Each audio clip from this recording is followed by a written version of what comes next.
Okay, today I'm going to be trying to replace my garage door torsion springs. We noticed the other day that this one here broke, as you can see.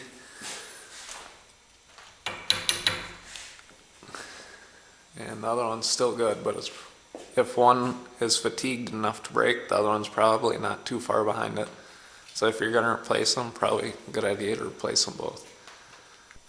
Now then, a few things you want to know is the overall length of the spring. So on the broken one, you can measure this section first, and then add it to the overall of this section.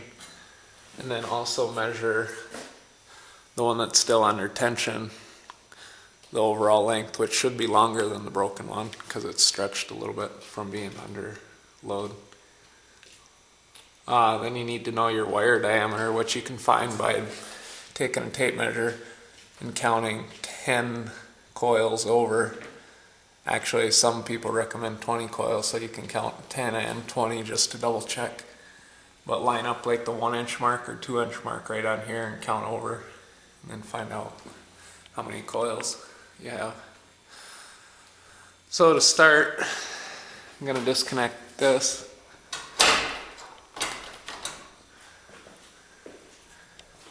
And we have to unplug the garage motor, get way up there just to be safe too. Okay, now I'm going to go ahead and place a mark here on both sides so I know where my cable drum fits at and where my bolts are going in, or my set screws. Anyway, do that on both sides. Then I got the garage door unplugged. Okay, now I got them marked so the white chalk mark lines up with the black marker on both sides. Take the tension off of this one with the bars. So over here we got the new springs,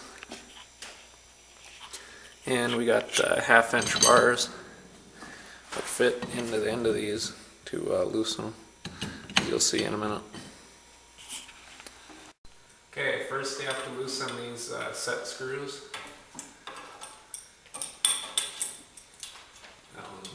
Loose, then loosen this one, and after that tension's off, whereas if it had load you'd use this bar to keep the load from letting it spin. And you can slide this off in a little bit. Now we'll go to the other side, do the other side that's under tension.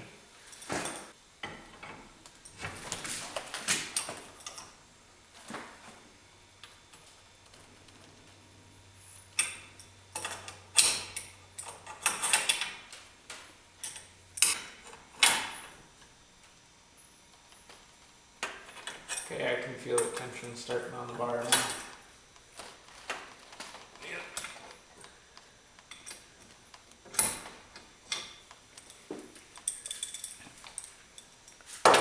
There's quite a bit of tension, so I let this bar down against there.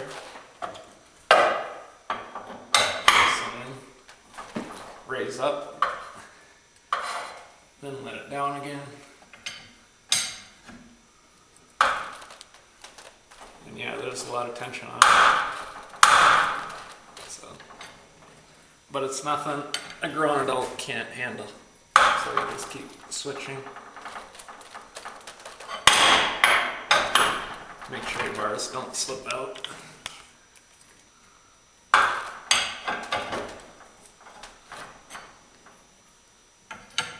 And just keep going until it's all the way undone, or all the tension's off. Okay, now after you took the tension off the springs, next you undo the bolts here, hold them in.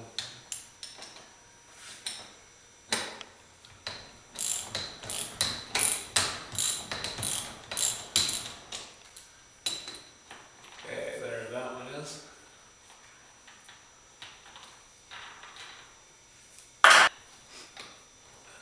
And the spring might be in the way a little bit, so it might be kind of a pain on the bottom. But if it is, just grab a different tool, which I might have to do. Okay, we got both the bolts out right here. So now these will just slide out this way. But to get them off, you have to undo your cable spools over here. Just loosen the 2 bolts and slide that off, and then the springs can come off. So we'll show you that right now. Okay, now we're going to loosen the set screws, 2 set screws on the cable drum.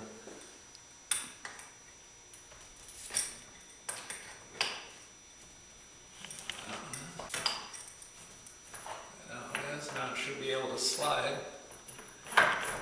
Check those.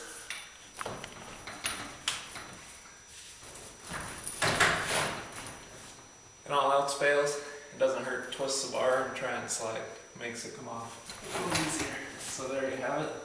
It's off. Pull your cable drum on. Set it so it won't fall.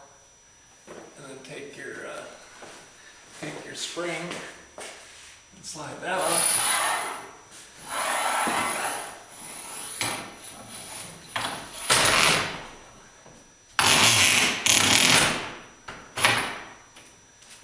And now what I'm going to do before I take off the old spring on the other side is put the new one back on this side so we're not double doing our time.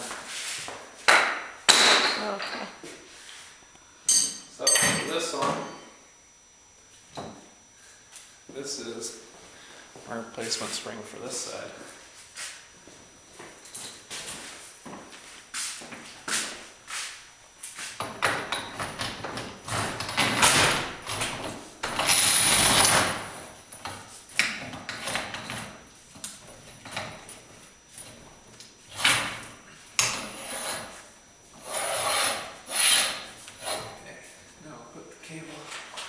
Spool back on here. Pull that back through.